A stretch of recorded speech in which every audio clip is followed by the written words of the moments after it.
इधर अर्जुन ने जब ये दशा देखी, जैसे ही अर्जुन रथ से नीचे उतरे और 5 पुत्रों के सिर नजर नहीं आए, सिर्फ धड़ ही धड़ पड़े हैं। एकदम अर्जुन ने गांडीव को हाथ में ले लिया और कहा, द्रौपदी कौन है वो जिसने मेरे छोटे छोटे 5 पुत्रों का वध कर दिया? कौन है?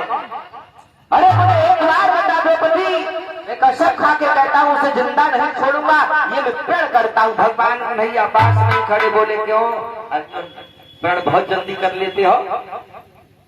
अर्जुन बोले, प्रभु जब तीनों लोगों के नाथ मेरे साथ हैं तो भला मुझे प्रण करने में क्या देर है?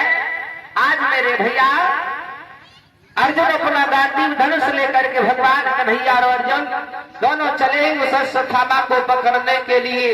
लेकिन अश्वत्थामा ने क्या काम किया कि जैसे ही देखा कन्हैया और अर्जुन आ रहे हैं, अग्नि का बाण छोड़ दिया।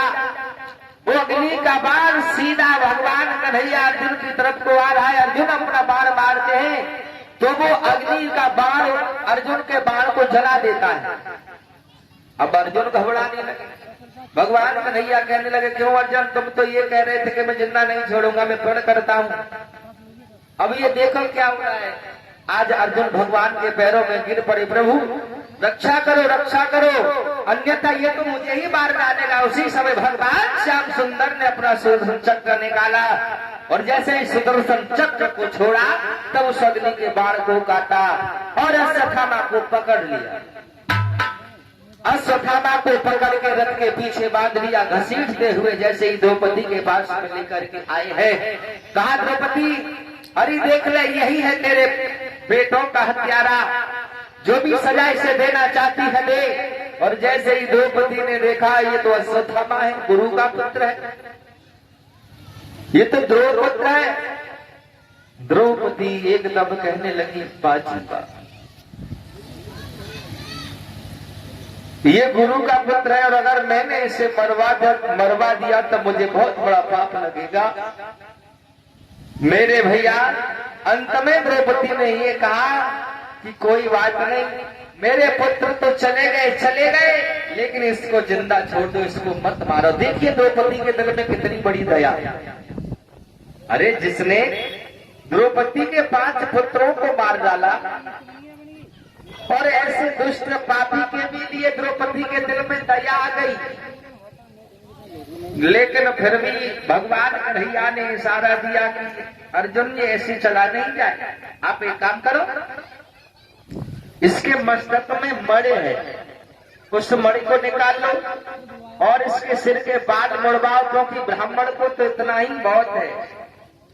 अगर सही ब्राह्मण है तो उसके लिए तो इतना ही काफी है कि सिर के बाल मड़वा दिए, जूतों की माला गले में डाल दी, तो वाला मरने से बेहतर तो वही हो जाता है। वो तो वैसे ही मर गया अगर शर्मदार है तो। अब लेकिन एक कवि कहता है कि ब्राह्मण को मारना नहीं चाहिए, जो लोग ब्राह्मण को मार देते हैं उन्हें ब्रह्म हत्या लगती है। लेकिन इसी बात पर दूसरा कवि ये कह रहा है कि ब्राह्मण को कभी जिंदा भी नहीं छोड़ना चाहिए। बताओ किसकी बात सिद्ध करोगे? एक कवि तो ये लिख रहा है कि ब्राह्मण को मारना नहीं चाहिए, ब्रह्म हत्या लग जाएगी। लेकिन दूसरा कवि ये भी कह रहा है कि ब्राह्मण को छोड़ना भी नहीं चाहिए। अंतर ये है कि जो ब्राह्मण वेदों का उच्चारण करता है, मेहनत मजदूरी करता है, ऐसे ब्राह्मण को अगर तुमने मार दिया तो ब्रह्म हत्या लगेगी, बचने वाली नहीं है। और जो ब्राह्मण मांस खाता है, शराब पीता है, बच्चों का हत्यारा होता है, मांस मदरा खाता है, ऐसे ब्राह्मण का तो दर्शन करने से भी पाप लगता है। अगर जो ब्राह्मण मांस मदरा खाता है, बच्चों का हत्यारा है, ऐसे ब्राह्मण के तो दर्शन करने से ही पाप लगता है। जिस ब्राह्मण के माथे पर तिलक नहीं हो, हाथ में कलावा नहीं हो, सिर पर चोटी नहीं हो, ऐसे ब्राह्मण को देखने में पाप लगता है।